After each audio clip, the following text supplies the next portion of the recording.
हाय दोस्तों, मैं हूं डॉक्टर सूर्यकांत, प्रोफेसर एवं विभागाध्यक्ष रेस्पिरेटरी मेडिसिन विभाग, king George medical university Lucknow. इसके साथ साथ जो चेस्ट रोग की दो संस्थाएं हैं, national college of chest physician India और Indian college of allergy, asthma and applied immunology, उसका मैं राष्ट्रीय अध्यक्ष हूं। आज हम लोग कोरोना पर लेकर जो भ्रांतियां हैं, उन भ्रांतियों को आपके माध्यम से, इस चैनल के माध्यम से दूर कर रहे हैं। पहली भ्रांति क्या है? लोग समझते हैं कि शायद मच्छर के काटने से कोरोना फैलता है। मैं आपको बता दूं, ये मच्छर के काटने से नहीं फैलता है। ये मूलतः चाइना में जो कोरोना उत्पन्न हुआ या फैला, वो कुछ एनिमल्स के द्वारा फैला, मुख्यतः चमगादड़ और दूसरी एनिमल्स के द्वारा फैला, और उसके बाद इसका जो ट्रांसमिशन हो रहा है वो ह्यूमन टू ह्यूमन हो रहा है।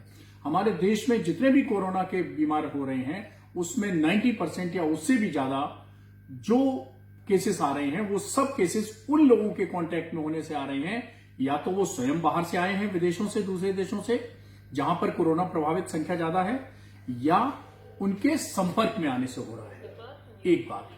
दूसरी बात कि क्या इम्यूनिटी का संबंध है? बिल्कुल है। हर बीमारी का, हर संक्रमण का आपकी इम्यूनिटी से संबंध है।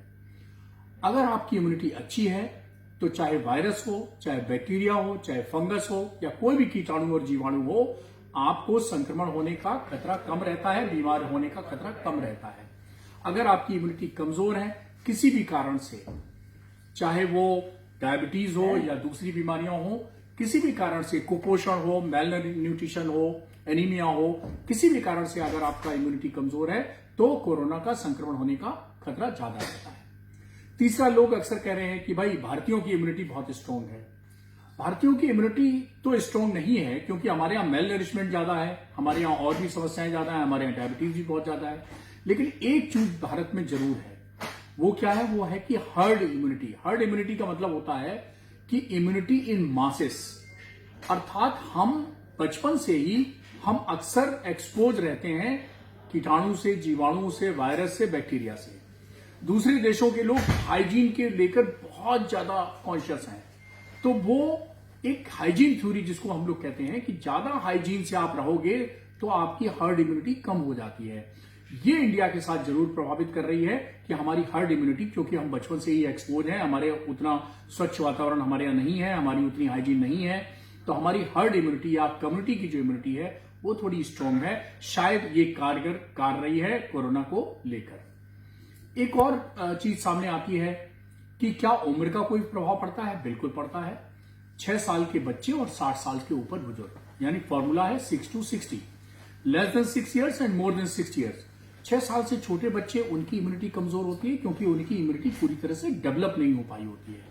60 साल से ऊपर के बुजुर्ग हैं, उनकी इम्यूनिटी कमजोर हो जाती है उम्र के साथ। इसलिए उम्र के दो पड़ाव ऐसे हैं जहां पर संक्रमण होने का खतरा ज्यादा है। इसके अलावा कुछ और हमारे ग्रुप्स हैं जिसमें इम्यूनिटी कमजोर हो जाती है। उदाहरण के तौर पर गर्भवती महिलाएं। तो छोटे बच्चे, गर्भवती महिलाएं और बुजुर्ग, ये 3 श्रेणियां ऐसी हैं जिसमें इम्यूनिटी कमजोर होती है और इनको संक्रमण का खतरा ज्यादा है। अब एक आखिरी बात, कई लोग कहते हैं बीपी है, किडनी की डिजीज है, डायबिटीज है, तो मैं आपको बता दूं कि जितनी भी क्रोनिक बीमारियां हैं, चाहे वो एस्थमा हो, सीओपीडी हो, डायबिटीज हो, ब्लड प्रेशर हो, किडनी की बीमारी हो, लिवर की बीमारी हो, हार्ट की बीमारी हो, जितनी भी क्रोनिक बीमारियां हैं, अगर वो हैं तो उनको इस तरह के इन्फेक्शंस, कोरोना इन्फेक्शंस या दूसरे इन्फेक्शंस का होने का खतरा ज्यादा है। न सिर्फ होने का खतरा ज्यादा है, बल्कि सीवियर इन्फेक्शन का भी होने का खतरा ज्यादा है।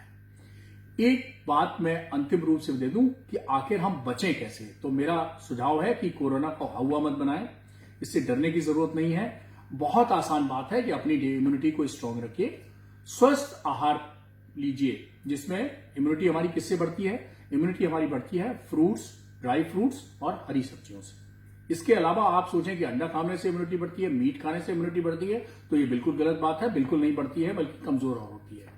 तो आप इम्यूनिटी बढ़ाने के लिए हरी सब्जियां और ताजे फल, मौसमी फल, कोई जरूरी नहीं आप बेमौसम के फल खाएं, महंगे फल खाएं, जो मौसम में ताजा, सस्ता और आसानी से उपलब्ध फल मिल रहा है वो आप खा सकते हैं।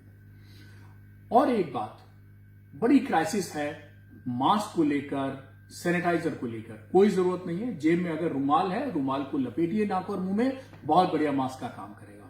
आप गांव में रहते हैं, गांव में गमछा होता है, गंगोछा होता है, अंगोछे को 4 परत करिए और नाक और मुंह को ढकिए, बहुत अच्छा मास्क का काम करेगा। लड़कियां हैं, दुपट्टा को 4 परत लपेटिए, नाक मुंह ढकिए, बहुत अच्छा मास्क का काम करेगा।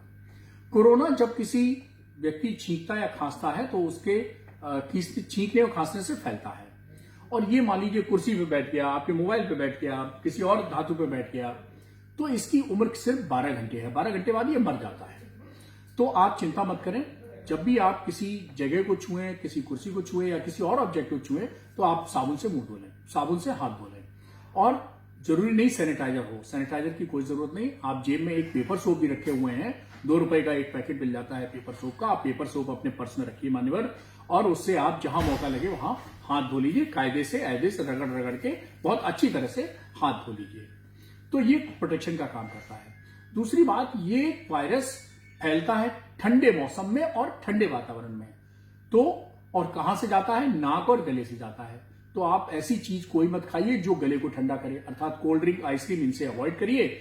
और गले को गर्म बनाए रखने के लिए आप चाय पीजिए, सूप पीजिए, कॉफी पीजिए, कोई दिक्कत नहीं है। आप गुनगुना पानी पीजिए, ये सब पीते रहिए, गला आपका गर्म रहेगा, थोड़ा वायरस आपसे डरता रहेगा। दूसरा, मौसम जैसे जैसे गर्म होगा, अभी थोड़ा सा ठंडा मौसम है, मौसम जैसे जैसे गर्म होगा तो इस वायरस, ये हीट रेजिस्टेंट नहीं है, हीट लेवाइल है, गर्मी से मर जाता है। 30-35 डिग्री जैसे ही टेम्परेचर होता है ये मर जाता है।